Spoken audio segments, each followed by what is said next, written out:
Bismillahirrahmanirrahim. Assalamualaikum warahmatullahi wabarakatuh.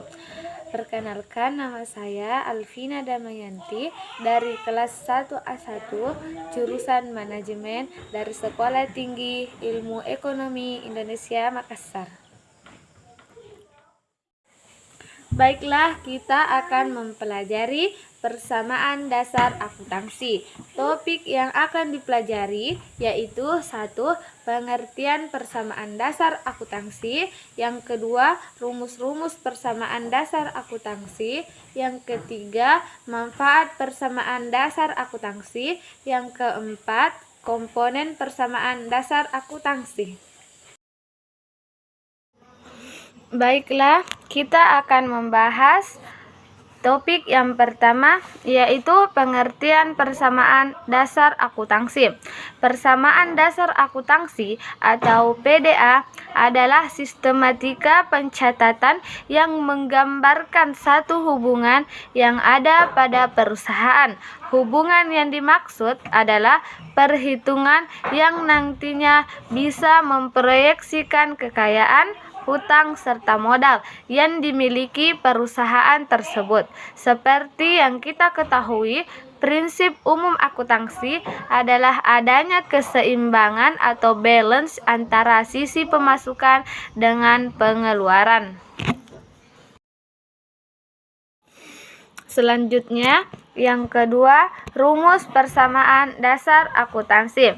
Persamaan dasar akuntansi mempunyai rumus, yaitu harta sama dengan hutang tambah modal. Harta biasa disebut dengan aktiva, hutang tambah modal biasa disebut sebagai pasifa. Aktiva adalah sumber ekonomi yang dimiliki oleh perusahaan. Hutang adalah kewajiban yang menjadi beban bagi perusahaan. Yang ketiga, hak atau klaim pemilik atas aktiva perusahaan. Yang ketiga, manfaat persamaan dasar akuntansi. Persamaan dasar akuntansi mempunyai 3 manfaat, yaitu 1. Menjadi sumber catatan yang kedepannya dapat mempermudah proses pencatatan transaksi keuangan karena PDA ini mencatat transaksi keuangan yang masuk maupun keluar dari rekening perusahaan. Yang kedua, menjadi sarana pemeriksaan besarnya saldo yang keluar masuk dari rekening perusahaan karena PDA merangkum transaksi keuangan secara garis besar. Yang ketiga, menjadi sarana koreksi posisi aktiva dan pasifa perusahaan. Yang keempat, komponen persamaan dasar akuntansi. Komponen persamaan dasar akuntansi terbagi menjadi 3, yaitu aset, hutang, dan modal. Aset merupakan sumber daya yang dimiliki perusahaan untuk dapat menjalankan aktiva operasional selama periode tertentu.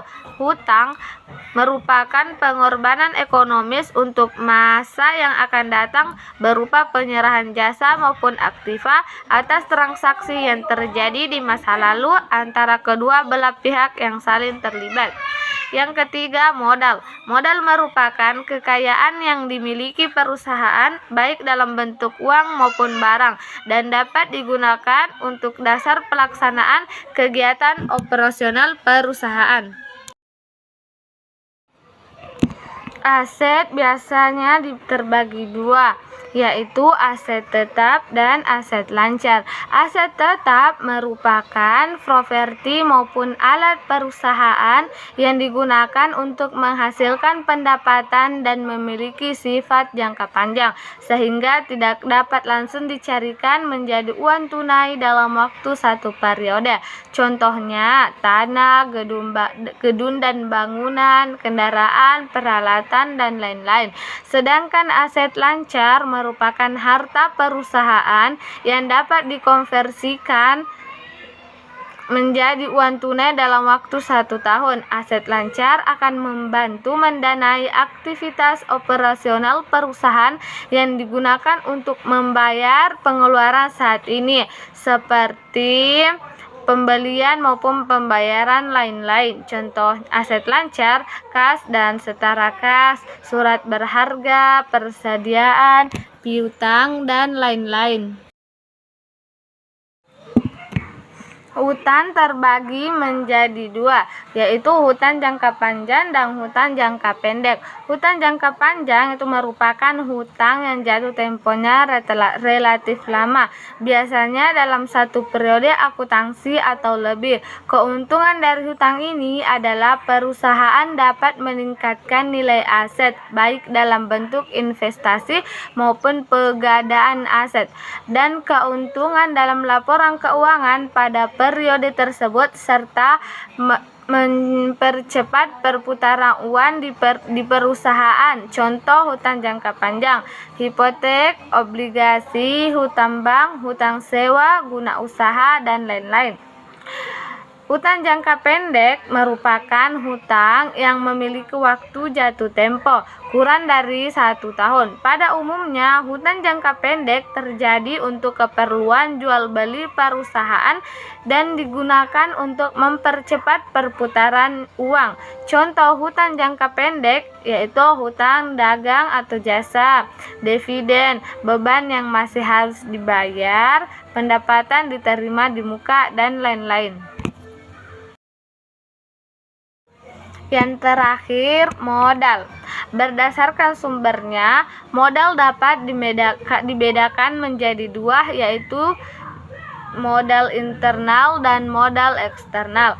Modal internal merupakan modal yang diperoleh dari hasil usaha suatu perusahaan, seperti hasil penjualan saham, laba yang diinvestasikan kembali, kendaraan, dan lain-lain.